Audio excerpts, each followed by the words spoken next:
안녕하세요. 테크유튜브 꿀단지 PD입니다. 몇 년 전부터 스마트폰 직구량이 상당히 증가하고 있습니다.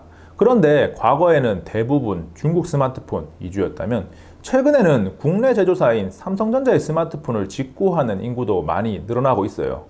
삼성전자가 인구가 많은 해외 시장인 중국, 인도, 동남아 등을 공략하기 위해서 중저가 스마트폰을 상당히 해외에 많이 출시하고 있는데, 이런 스마트폰이 국내에 출시되는 가격보다 훨씬 더 낮게 출시되거나 국내에는 출시되지 않는 스마트폰을 해외에만 출시하는 경우도 종종 있습니다.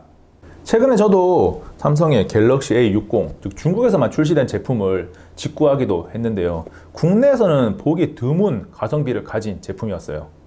그런데 삼성에서 만들었다고 해서 국내에서 무조건 잘 사용할 수 있는 건 아니에요. 삼성도 스마트폰을 해당 국가에 출시할 때는 그 국가 환경에 맞춰서 출시하기 때문에 국내에 들여왔을 때 뭔가 안 되는 부분이 있을 수도 있거든요. 그래서 삼성 스마트폰을 비롯해서 중국이나 미국, 외산폰까지 모두 포함해서 스마트폰 직구를 할 때 반드시 체크해야 될 포인트를 짚고 넘어가겠습니다. 첫 번째는 주파수 대역입니다. 각 나라의 이동통신자들이 사용하는 주파수가 조금씩 다 다르기 때문에 주파수를 반드시 확인할 필요가 있는데요. 스마트폰을 직구할 때 스마트폰 정보에 보면 보통 주파수 대역이 다 적혀 있어요. 지금 표로 우리나라 이통 3사가 사용하는 주파수를 보고 계신데요. 본인이 사용할 이통사의 유심 주파수와 구매하는 스마트폰의 주파수가 일치하는지를 반드시 확인해야 됩니다. 두 번째는 통신 방식인데요. 5G 스마트폰은 대상이 제한적이니까 제껴두고 LTE로 한정해서 생각을 해보면, LTE는 크게 FDD LTE 방식과 TDD LTE 방식이 있습니다. FDD는 주파수를 분할하는 거고 TDD는 시분할을 하는 건데, 우리나라는 FDD LTE 방식을 사용하거든요. 그런데 중국이나 인도가 TDD LTE 방식을 사용하기 때문에 중국이나 인도에서 출시된 스마트폰을 가지고 올 때 가끔씩 FDD LTE 방식을 지원하지 않는 제품이 있어요. 다행스럽게도 삼성은 FDD나 LTE 두 가지 방식을 모두 지원하기 때문에 크게 확인하지 않아도 되는데, 중국산 폰들은 안 그런 경우가 있기 때문에 반드시 확인을 하셔야 됩니다. 세 번째는 페이 가능 여부인데요. 삼성페이나 LG페이 등 요즘 페이 기능을 굉장히 많이 사용하는데, 출시된 국가에서 분명히 페이를 지원한다고 했는데 국내에 들여오면 안 되는 경우가 있습니다. 스마트폰 결제 시스템인 페이가 기본적으로 NFC를 사용하기도 하고 아니면 MST를 내장해서 사용하기도 하는데, 국가별로 이 MST를 내장하지 않고 사용하는 국가도 있고 QR코드로 사용하는 국가도 있고 적용 방식이 조금씩 달라요. 그래서 반드시 우리나라 방식에 맞는 기능이 들어갔는지를 확인을 해야 됩니다. 실례로 제가 최근에 구매한 갤럭시 A60은 중국에서는 삼성페이를 지원하는데 국내에서는 사용할 수가 없습니다. 그 밖의 요소로 과거에는 언락폰 여부, 유심 크기도 확인을 했어야 되는데, 최근에 유심 크기는 거의 표준화가 되어서 확인을 안 해도 되고, 언락 여부도 예전에는 컨트롤이랑 이런 게 걸려 있기도 했는데 요즘에는 대부분 다 언락이 되어 있어서 유심을 바로 꽂아서 사용하는데 제한이 없습니다. 이어서 직구 방법을 한번 살펴보겠습니다. 직구라고 하면 아직도 어렵게만 생각하는 분들이 많은데 방법이 세 가지나 있거든요. 첫 번째는 해외 사이트에서 직접 구매해서 배송까지 자기가 책임지고 간부가세 처리까지 셀프로 하는, 즉 직구 고수들이 하는 방법인데 사실 추천해 드리지는 않고요. 두 번째는 해외 사이트에서 직접 주문만 하고 배송부터 간부가세 처리까지 모두 배송대행 업체에 맡기는 경우인데요. 해외 사이트를 통해서 주문을 하는 게 제한이 없다면 괜찮은 방법입니다. 세 번째는 주문부터 간부가세 처리까지 모든 과정을 대행해주는 구매대행 업체를 이용하는 건데요. 이미 국내에는 이 구매대행 업체들이 만들어 놓은 사이트들이 많이 있어요. 그래서 마치 국내 쇼핑을 하듯이 이용을 할 수가 있는데, 과거에는 구매대행을 이용하면 수수료가 더 붙기 때문에 분명히 돈이 더 들어갔습니다.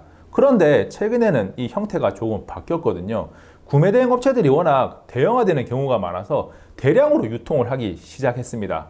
그러면서 개인이 뭔가 직구를 해서 배송 대행을 이용한다거나 직접 배송을 했을 때 발생하는 물류비보다 이런 구매대행 업체들이 발생시키는 물류비가 훨씬 작아진 거죠.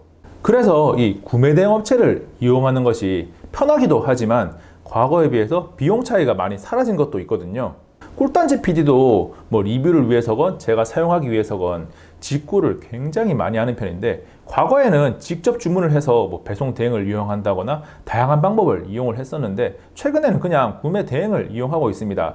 직접 시도도 해봤는데 가격이 구매 대행 업체를 따라갈 수가 없어요. 물론 모든 경우에 구매 대행 업체가 가장 저렴한 것은 아니지만 편하다는 게 가장 큰 것 같아요. 어떤 직구 방법이 있는지 살펴봤고요. 이번에는 스마트폰을 직구할 때 주의해야 될 사항 3가지를 살펴보겠습니다. 첫 번째는 간부가세에 대한 내용인데요. 구매 대행 업체나 배송 대행 업체를 이용할 때 가끔씩 가격이 너무 싸다라고 생각되는 경우가 있어서 살펴보면 분명히 관부가세를 다 알아서 처리한다고 하는데, 나중에 알고 보면 뭐 관세청에서 전화가 와서 너 관부가세를 내야 한다거나 아니면 관부가세를 내지 않고 몰래 들어온 경우가 있어요. 대한민국 사람이라면 당연히 대한민국의 법을 잘 지켜야 하는데요. 관부가세는 해외 직구를 할 때 반드시 내야 하는 부분이기 때문에 어떤 피할 수 있는 방법을 찾으면 안 됩니다. 두 번째는 직구 스마트폰은 중고로 팔지 못한다라는 이야기를 한 번쯤은 들어보셨을 텐데요. 그 이유가 전파법에 담겨 있습니다. 전파법 제58조 2항에는 방송통신기자재를 제조, 수입, 판매하고자 하는 자는 적합성 평가를 반드시 거쳐야 한다. 다만 예외로 판매 목적이 아닌 개인이 사용하기 위한 제품 한 대는 적합성 평가를 면제해 준다 라는 내용이 있습니다. 즉, 전파 인증을 받지 않고 들여온 스마트폰은 개인이 사용할 때는 합법적이지만 중고시장에 매물로 내놓는 순간 불법이 됩니다. 세 번째는 AS에 대한 내용인데요. 직구하는 제품은 제조사를 불문하고 당연히 국내에서는 무상 AS를 받을 수 없습니다. 다만 삼성 스마트폰은 해외에서 직구를 했다고 해도 국내에서 유상으로는 AS를 받을 수가 있습니다. 그나마 다행인 거죠. 머릿속에 스마트폰 직구를 한 번쯤 생각해 봤거나 당장 스마트폰 직구를 처음 도전하기 위해서 자료를 찾고 있는 분들에게 작은 도움이 되었으면 좋겠습니다. 안녕! 잠깐! 구독과 좋아요, 알림 설정 하셨나요? 빠른 테크 정보와 특이한 실험이 있는 꿀단지 TV를 계속 만나보세요. 이미 눌렀다고요? 감사합니다.